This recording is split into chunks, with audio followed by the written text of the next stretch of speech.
ಹೋಗ್ತಾ ಇರಬೇಕು, ಮತ್ತೆ ಸ್ಕೂಲ್ಸ್ಗಳಿಗೆ ಹೋಗಿ ಅವೇರ್ನೆಸ್ ಪ್ರೋಗ್ರಾಮ್ ಮಾಡಿ, ಮತ್ತೆ ಎಲ್ಲೆಲ್ಲಿ ಇಮಿಡಿಯೇಟ್ಲಿ ತೊಂದರೆ ಇರುತ್ತೆ ಯಾರಾದರೂ 112 ಫೋನ್ ಮಾಡಿ ಹೆಣ್ಮಕ್ಳ ತೊಂದರೆ ಇದ್ದಾಗ ಇಮಿಡಿಯೇಟ್ಲಿ ಈ ಅಕ್ಕಪಡೆ ಟೀಮ್ ಅಲ್ಲಿ ಹೋಗಿ ಅವ್ರಿಗೆ ಸ್ಪಂದಿಸಬೇಕು.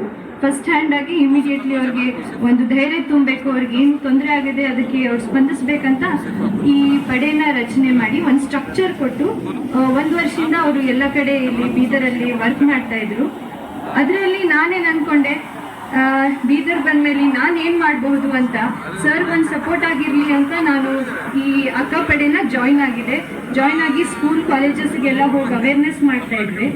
ಅದನ್ನ ಗುರುತಿಸಿ ಇಡೀ ಸ್ಟೇಟ್ ಅಲ್ಲಿ ಈ ಸಕ್ಸಸ್ಫುಲಿ 1 ಇಯರ್ ಅಕ್ಕಪಡೆ ನಡೆದಿದ್ದನ್ನ ನೋಡಿ ಗುರುತಿಸಿ ಇಡೀ ಸ್ಟೇಟ್ ಅಲ್ಲಿ ಇದೇ ತರ ಅಕ್ಕಪಡೆ ಯೂನಿವರ್ಸಲಿ ಇದೇ ಸ್ಟ್ರಕ್ಚರ್ ಇಟ್ಕೊಂಡು ವರ್ಕ್ ಮಾಡಬೇಕು ಅಂತ ನಮ್ಮ ಗವರ್ಮೆಂಟ್ ಅದಕ್ಕೆ ತುಂಬಾ ಸಪೋರ್ಟ್ ಕೊಟ್ಟು ಈಗ ಅದನ್ನ ಇಡೀ ಸ್ಟೇಟಿಗೆ ನಾವು ತಗೊಂಡು ಹೋಗಿದ್ದೇವೆ.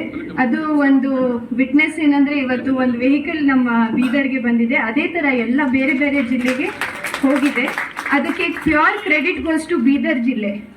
ಇವತ್ತು ಈ ವೆಹಿಕಲ್ ಬೇರೆ ಬೇರೆ ಡಿಸ್ಟ್ರಿಕ್ಟಿಗೂ ಹೋಗ್ಬೇಕಂದ್ರೆ ಅದು ಕ್ರೆಡಿಟ್ ನಮ್ಮ ಬೀದರ್ ಜಿಲ್ಲೆಗೆ ಅಂತ ನಾನು ಹೇಳಲು ತುಂಬಾ ಇಷ್ಟಪಟ್ಟು ಹೆಮ್ಮೆಯಿಂದ ಹೇಳ್ತೇನೆ.